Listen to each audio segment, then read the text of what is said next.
কিয়ামত নিকটে এসেছে এবং চাঁদ দ্বিখণ্ডিত হয়েছে।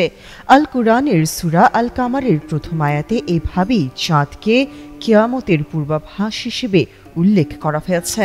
চাঁদ আল্লাহর নূরের প্রতীক, আর কাবা শরীফ মানবজাতির হেদায়েতের উৎস।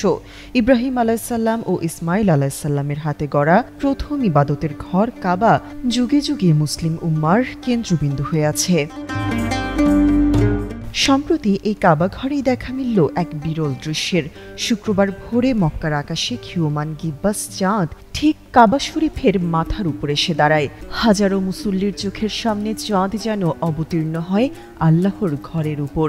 জুমার দিনে এমন দৃশ্য দেখে অনেকেই আবেগ আপ্লুত হয়ে পড়েন, যেন প্রকৃতির এই অলৌকিক দৃশ্য মুমিনদের ঈমানকে আরও দৃঢ় করে দেয়।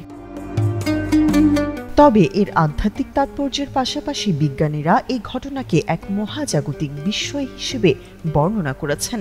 সৌদি আরবের জেদ্দা অ্যাস্ট্রোনমি সোসাইটির প্রধান মাজেদ আবু জাহরা জানান, এই দৃশ্য আসলে জ্যোতির্বৈজ্ঞানিক গণনার অসাধারণ নির্ভুলতার প্রমাণ। তার মতে এই দৃশ্য প্রমাণ করে চাঁদ সহ অন্যান্য মহাজাগতিক বস্তুর গতিপথ নির্ণয়ের জন্য করা গণনা কতটা নির্ভুল।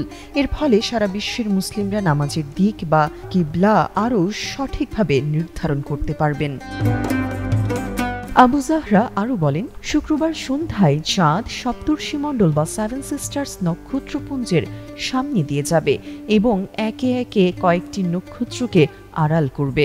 আরও বিশ্বের বিভিন্ন জায়গা থেকে এই মনোমুগ্ধকর দৃশ্য প্রত্যক্ষ করা যাবে বলেও উল্লেখ করেন তিনি।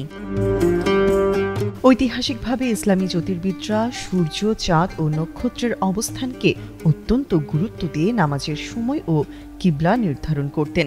আজও এমন মহাজাগতিক ঘটনা একদিকে মুমিনদের জন্য আধ্যাত্মিক প্রেরণা, অন্যদিকে বিজ্ঞানের জন্য এক বাস্তব প্রমাণ। পবিত্র কাবায় উপস্থিত মুসল্লিদের কাছে এই দৃশ্য যেমন এক অবিস্মরণীয় স্মৃতি হয়ে থাকবে, তেমনি জ্যোতির্বিজ্ঞানীদের কাছে একটি নিখুঁত গণনার এক জীবন্ত সাক্ষ্য।